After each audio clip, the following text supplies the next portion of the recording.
Bom, a gente é o grupo Warehouse e a gente está apresentando hoje o projeto interdisciplinar do plano de teste, o nosso trabalho para a disciplina de teste de software. Eu estou apresentando, eu me chamo Gabriel, eu estou apresentando com o João. Não, oi João. Oi, pessoal, boa noite. E com o Leonardo. Boa noite. Bom, vamos falar sobre o grupo um de exercícios, que é a especificação e arquitetura de software. No exercício um, a gente reproduziu um caso de uso para o nosso sistema. A gente aqui falou do caso de uso da entrada de estoque. O João consegue falar melhor sobre isso. Bom, então, para começar, eu gostaria de destacar primeiro a qual requisito funcional de software esse caso de uso está atrelado. Gabriel, você pode subir um pouquinho, por favor? Boa. Esse caso de uso é o caso de uso principal do nosso sistema. Ele está atrelado ao requisito funcional R6, que diz respeito à pesagem de embalagem do nosso software. Nesse requisito, nós implementamos ele, né, para desenvolver toda a lógica de pesagem de produtos do nosso sistema, né, que é a lógica principal ali do negócio de produção de peças de plástico. Então, nesse caso de uso como funcionário, eu quero obter uma resposta automática sobre quantas unidades faltam para suprir a quantidade necessitada na pesagem de cada tipo de embalagem para que eu possa incrementar a quantidade faltante uma única vez. Né? Então, incrementando esse requisito, quando a pessoa pesa o produto na balança, o sistema tem que falar para ele quantas unidades faltam para que ele possa suprir a quantidade necessária dentro do estoque. Então, esse é o fluxo principal do sistema, é o requisito funcional propriamente dito, onde ao concluir a pesagem desse sistema, ele mostra uma mensagem escrito pesagem concluída e insere a entrada do produto no estoque. Esse é o fluxo feliz. Como pré-condição, o usuário precisa estar logado no sistema e quem é o ator é o funcionário que está utilizando o software e está pesando aquele produto. Esse caso de uso possui fluxos alternativos e fluxos de exceção. Possui dois fluxos alternativos e um fluxo de exceção. No fluxo de alternativo, o funcionário pode pesar esse produto com quantidade faltante para o peso ideal. E aí o sistema deve informar: faltam X unidades para atingir o peso necessário. Ou pode ser que ainda não exista um local ou o produto que o funcionário quer inserir no sistema. Então, ele também tem a opção de cadastrar um novo produto no sistema para só então ir para o fluxo principal, que é a pesagem desse produto. O fluxo de exceção é quando o funcionário excede a quantidade de unidades para o produto a ser pesado, né? Então, aquele produto ele já tem uma quantidade limitada que é cadastrada para ele, que deve ser inserido no estoque, mas se o funcionário exceder, o sistema deve mostrar uma mensagem, né, indicando alerta, peso excedido para o produto selecionado, e ele não insere esse produto no estoque até que o funcionário retire a quantidade necessária para cumprir, né, a pesagem ideal daquele produto. Como pós-condições, o sistema retorna ao painel de pesagem de produtos, né? Então, o produto é inserido no estoque com sucesso, ele retorna para o painel. E as regras de negócio relacionadas é que para cadastrar um produto no sistema, precisa ter um local de armazenagem, né? Por isso que tem aquele segundo fluxo alternativo, onde se você não tiver um local de armazenagem, é possível você cadastrar um local. A segunda regra de negócio é a pesagem personalizada, onde não é um peso para vários tipos de produtos, né? Cada produto pode ter a sua quantidade ideal de peso que vai ser inserida no estoque.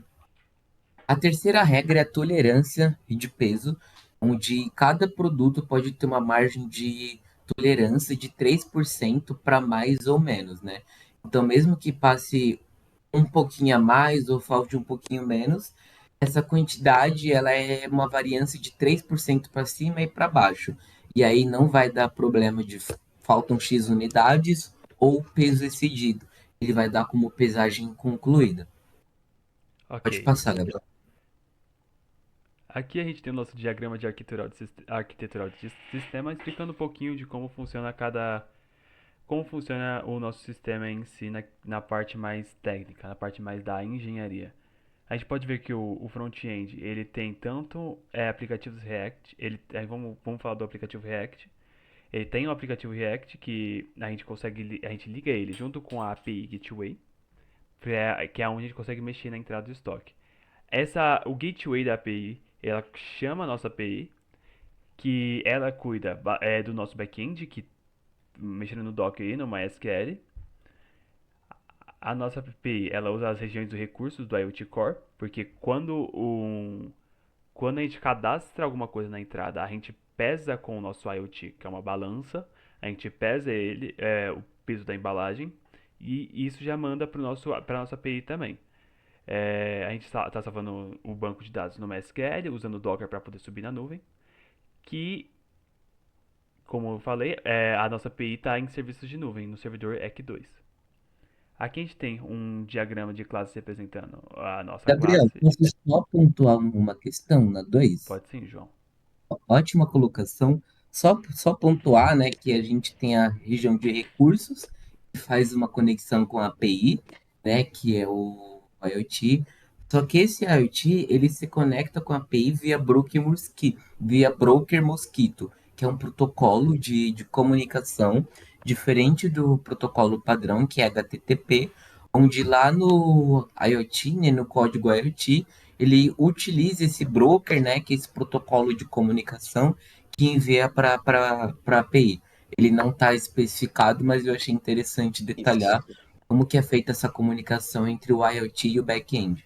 Isso. E para complementar também a fala do João, o Mosquito, ele é basicamente uma interface, uma plataforma em que se utiliza o protocolo MQTT, né? Ou MQTT para os mais íntimos. Então é basicamente isso. Né? O protocolo de comunicação em si é o MQTT e a gente usa o Mosquito para fazer essa interface e utilizar ele. Ok, obrigado, gente. Agora vamos falar do nosso modelo de diagrama de classes que representa a nossa entrada. Não sei se está dando para ver aqui, então vamos entrar no link. Bom, aqui está nosso diagrama de classe. A gente tem aí o entrada controller, que é onde está nossas rotas da API. A gente a gente tem uma relação de 1 para 1 com a entrada service também, que é ela que cuida mais do que cada entrada vai fazer, as ações da entrada. A gente também precisa que ela tenha visão sobre o user service, o produto service, o local service, a entidade entrada. Peraí. A entidade entrada, o fornecedor service, o validar a entrada do armazém para verificar se tem um armazém ou não, e o armazém service. Ela tem que ter visão sobre eles. Então, ela tem que saber que elas existem para poder funcionar. Vamos falar da nossa entidade principal, que é a entrada.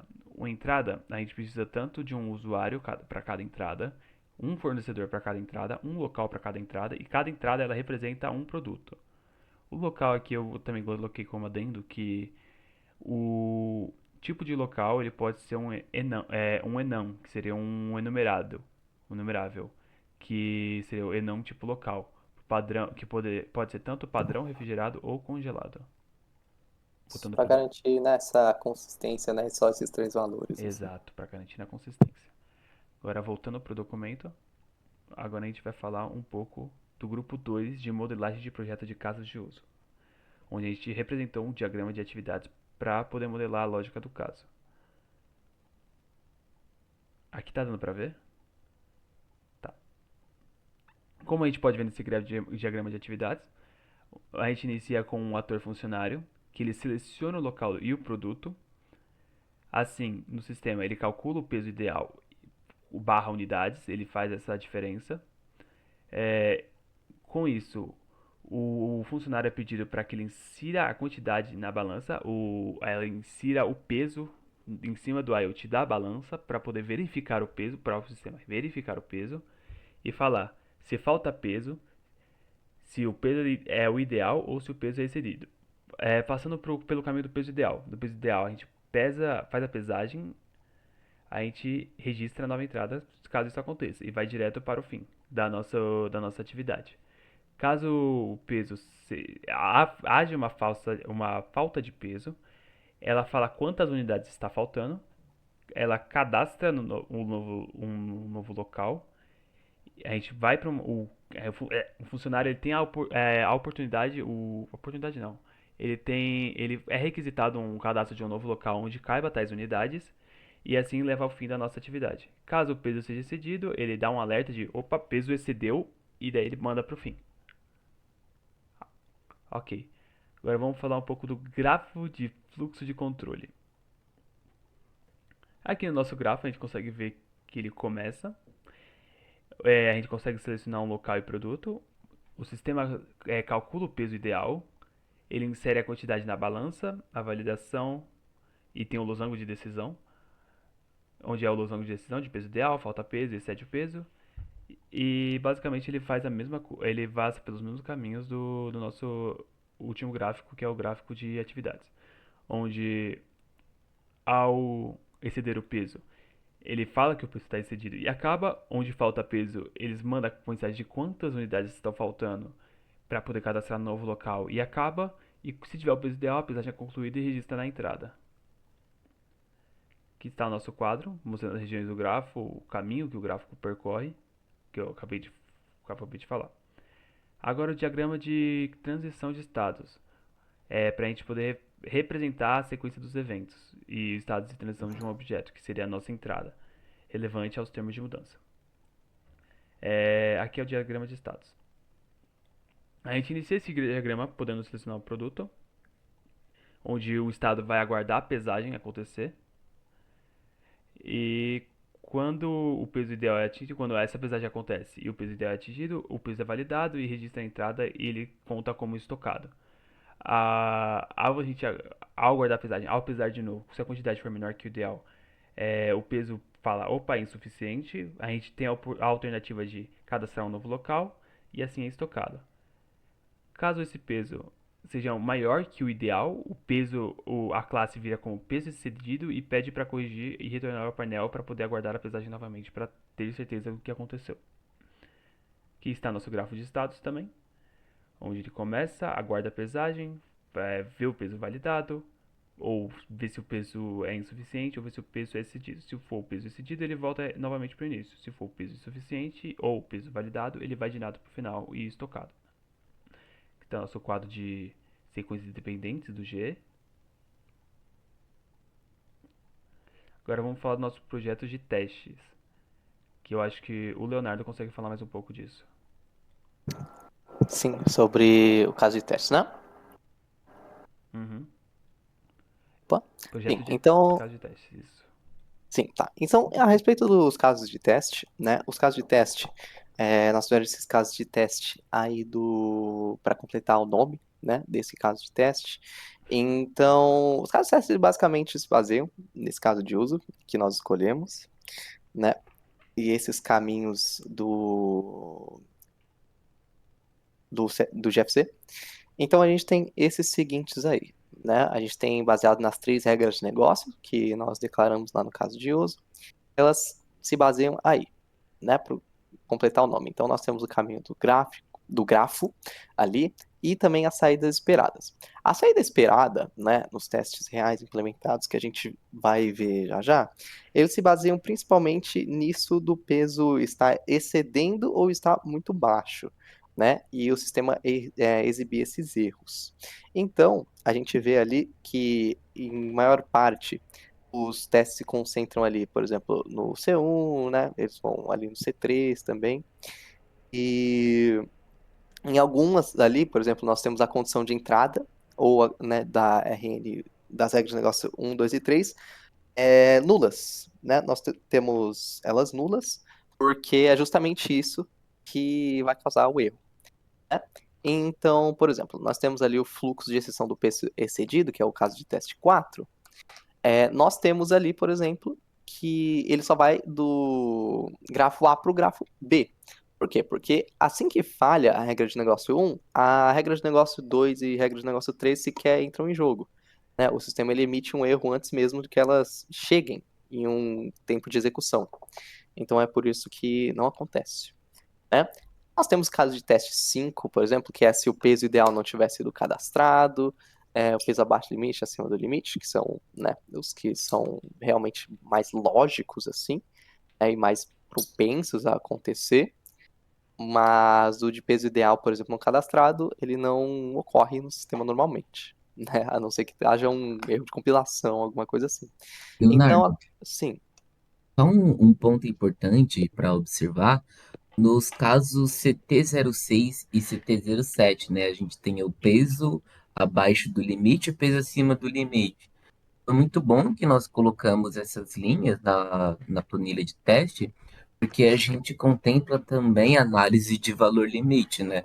Então, por exemplo, sim, vamos colocar aqui que o peso limite de um produto é 100, e aí considerando variância, né, ali de 103%, 97%, a partir do momento que eu coloco 103,1 ou 96,99%, a gente já trabalha com essa análise do valor limite e o sistema deveria barrar. Então é muito importante também, sempre que nós vamos elaborar esses casos de testes, olhar para essas condições limítrofes entre os valores numéricos, né? Para a gente exato. pegar a maior quantidade de defeitos possível. Sim, perfeitamente, otimamente colocado pelo colega João. E também vale ressaltar que as classes de equivalência, né, em relação a esses testes, elas são dinâmicas, porque as classes de equivalência elas vão depender do peso do produto, né? Do peso do produto a ser, né, medido, pesado. Então é basicamente isso em relação a esse quadro, essa planilha de casos de teste, por causa de uso. Vamos falar agora do grupo 3 de exercícios da implementação, execução de teste de unidade e de integração. Bom, aqui a gente implementou os testes para valer, para a gente ver o que estava acontecendo com eles. Aqui a gente vai poder entrar no nosso link, sendo direcionado para o nosso repositório de GitHub. Aqui a gente consegue ver o código em si, que é o Stock Service Test, criando as variáveis e tudo mais. Que dá Sim, uma... e a gente para completar, nós colocamos as práticas, né, que realmente se colocam no teste. Então, colocar o nome de display para que seja mais fácil identificar, não só pelo nome do método. Nós colocamos um setup ali, né? Mais acima também dá para ver os imports, o que nós importamos.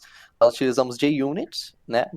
Porque esses testes daí, né, foram feitos em Java, mas o teste que eu implementei foi baseado realmente no nosso projeto, em que vou mostrar mais tarde, ele foi feito em Kotlin. Mas esse, por enquanto, é feito em Java, e dá para ver ali nas exportações, não só usamos JUnit, usamos a implementação mais famosa, né, da especificação do JUnit, que é o Jupyter, que é uma especificação bem moderna e amplamente utilizada. Vamos para o próximo nosso, que é a gente executando os testes de unidade do caso de uso que a gente escolheu, que é no caso nosso de entrada. E a gente podendo ver o relatório dessa execução, fazendo a cobertura desses testes. Vou passar bem brevemente aqui, por aqui. É, a gente foi testando todos os nossos casos de uso, de OK para CT1, OK para CT1.1, que é o fluxo principal. Nosso fluxo alternativo também, que deu OK. Tanto o nosso fluxo de execução, que também deu OK, quanto a nossa validação, que também deu OK. Agora, o relatório de cobertura de código, fazendo um resumo geral, falando que a cobertura foi analisada e o que deu certo e o que não deu.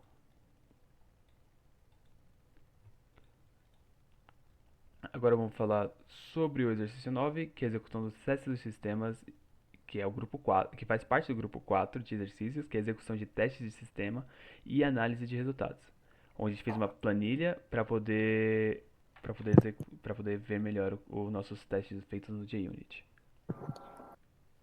Isso. Então, a planilha, ela se trata dessa planilha que relata as regras de negócio que nós estamos testando e o resultado, né? E vale ali verificar que todos os testes passam, por quê? Porque os testes nós fizemos justamente com o intuito deles falharem, né? Aqueles que são os casos de exceção. ou os fluxos alternativos. Então, por exemplo, quando não é porque, tem algo errado aí. O peso está excedendo e está falando que o teste passou. Exatamente, é porque nós falamos se o teste, né? Se o peso exceder é porque o teste passou, ele está dando a mensagem de erro. Então nós fizemos nessa abordagem e não na abordagem, né, de você, o teste deve falhar e dar erro. Não, fica até mais assim, conforme nós fazemos que o teste dá certo se ele lançar uma exceção. É isso que nós fizemos no código. Código esse que dá para a gente ver, né, ele sendo executado, essa cobertura de testes, e vendo realmente o código implementado ali no nosso sistema, aí nesse vídeo, né, que eu gravei e subi ao YouTube. E, né, creio que vai ficar para um vídeo dentro de um vídeo, ia ficar muito redundante, né, Gabriel? Exato. Fechou. Agora a gente vai pro grupo de 5 exercícios, que é o resumo do plano de teste, que eu acho que o meu amigo João vai poder falar um pouco mais sobre isso. Boa, perfeitamente. Então, né, esse grupo 5, exercício 10, é um resumo de todo o plano de teste do sistema que foi elaborado. Então, agora eu vou passar numa visão geral de tudo que foi falado aqui. Bom, no planejamento dos testes, nós utilizamos a técnica funcional de caixa preta, né, que é uma técnica implementada com base apenas na especificação, onde a pessoa não conhece o código, né, não conhece a engenharia do software. Nessa técnica foi abrangida o caso de uso principal do sistema, como nós podemos ver, e os recursos tecnológicos necessários foram o circuito IoT, né, do sensor de peso, que é o sistema de balanço que nós utilizamos no sistema, e como observação, né, os testes foram planejados com base no fluxo, no caso de uso principal do sistema. Já no projeto dos casos de teste, nós utilizamos as duas técnicas de teste, funcional e estrutural. A funcional, como eu já falei, com base na especificação, os responsáveis foram o Cauã e o Leonardo. E aqui, nossa principal observação, né, que os dados do projeto foram baseados nos fluxos principal, alternativo, exceção e regras de negócio. Então, todos os testes realizados, né, toda a lógica que nós utilizamos para projetar os casos de teste foi baseado especificamente nesses fluxos, tanto principal, alternativo de exceção e as regras de negócio do caso de uso. Já falando de técnica estrutural, né, que é a caixa branca, é uma técnica de teste utilizada por pessoas engenheiras ou pessoas que conhecem o código do software. Os responsáveis foram o Cauã, Leonardo e o Gabriel Mendes, né? O teste foi implementado com base no código Kotlin, né, que implementa o caso de uso principal do sistema. Aqui a gente fez o teste dos grafos, né? O grafo de fluxo de controle. Houveram os testes unitários também, né? Todo o planejamento dos testes unitários. Na execução do teste, também nós temos a técnica funcional de caixa preta, né? Baseada na especificação. Houve um teste manual e presencial do sistema desenvolvido com o circuito IoT, né, que é o ESP32, o amplificador e o sensor de peso. Pode passar, Gabriel. Boa, beleza. E na técnica estrutural, né, a técnica de caixa branca, são os testes unitários automatizados com JUnit, né, onde a gente utilizou a interface de usuário para testar o sistema, mas utilizamos principalmente o retorno das funções, né, do código JUnit, que foi implementado, e a planilha de teste que nós projetamos nos exercícios anteriores. Na análise de resultados, nós utilizamos as técnicas funcionais de caixa preta e caixa branca. Na, na caixa preta, nós analisamos o resultado positivo, né, de acordo com as especificações e caso de uso. Então, a gente quer saber se o sistema realmente falou para a gente se a pesagem foi concluída, se faltam X unidades ou se o peso foi excedido. E na caixa branca, nós observamos exatamente o código implementado, né? Nós verificamos as funções de teste para saber se elas estavam retornando o que era esperado para testar aquele sistema. É isso, Gabriel. Então é isso, essa é a apresentação do nosso documento sobre a entrada, sobre o nosso sobre a nossa casa de uso de entrada de estoque. Obrigado pela atenção. Obrigado. Obrigado, tchau, tchau.